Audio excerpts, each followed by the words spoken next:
Hush. Spare a few minutes.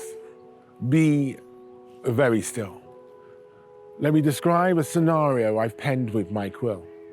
I see Tamala Motown's 60s and Louis Armstrong's pain. I see James Brown's conviction and Aretha Franklin's disdain. I hear sentiments being echoed in that famous Sam Cooke song. A change gon' come. What made us stand up and say enough is enough? What made us get real? What made us get serious? What made us get tough? Did the blue hills of Mississippi cry out to you? Did the voices from the flames of Lynchville scream our salvation is overdue? Or did you just stare in the mirror one morning and say, I love you? I hear the laments of past heroes, the wounds that have not been healed, and their antagonizers still saying, I don't care. I see that look of surprise. Can you really play this part as well as me? I see that look of shock. Did you really write this amazing story? I see that parents disapprove. Wouldn't you be happier, happier with a young man who looks more like us? I see that look of fear. I know they got paid more, but please, please, don't make a fuss.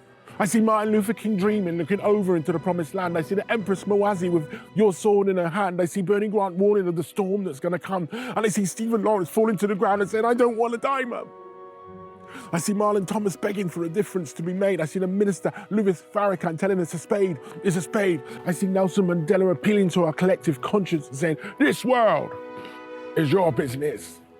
I see Paul Stevens and Guy Bailey saying what is doesn't have to be how it is. I see Diamond Runnels saying there's more he wanted to achieve. And I see Eric Gardner and George Floyd on the floor saying, I can't breathe. I hear Marcus Garvey promising the Black Star Liner will be coming to our shore. And I see the Emperor Haile Selassie exclaiming into the colour of a man's skin is of no more significance than the colour of a man's eyes. There will always be war. I see a world where we're judged on the contents of our character, not the colour of our skin. I see men and women sitting around boardroom tables waiting for the dreadlock CEO to begin. I see 300 different nationalities, each coming to the table with a special dish. I see a world where every opinion matters and every voice can make a wish. I hear the dulcet tones of reggae music being played in the student halls of Oxford University. I see inspired future leaders setting their hearts on their destiny. I feel passionate professors lecturing in our established institutions, teaching the world about our Black history. I see the produce of Windrush in the Houses of Commons, holding Parliament to task. And I see the Prime Minister of the UK sipping pineapple punch from a coffee flask. I see men and women up and down the country polishing awards from elegant theatre halls, playing parts written by them, for them, enabling them to be their best. I see producers and directors telling ethnic Oscar-winning stories that would have been laid to rest.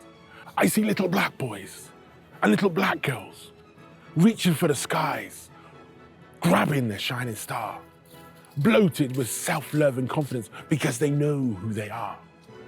I see black men and women doing all their talent and ability has led them to believe. I see a chorus of melanoid brothers and sisters exclaiming in unison, I can breathe, I can breathe, I can breathe. I say, let's make this happen. Let's not worry about how. Let's do it today. Let's do it now. I see a world with amazing ability and possibility. I see you. I see me. I see Moazi. What do you see?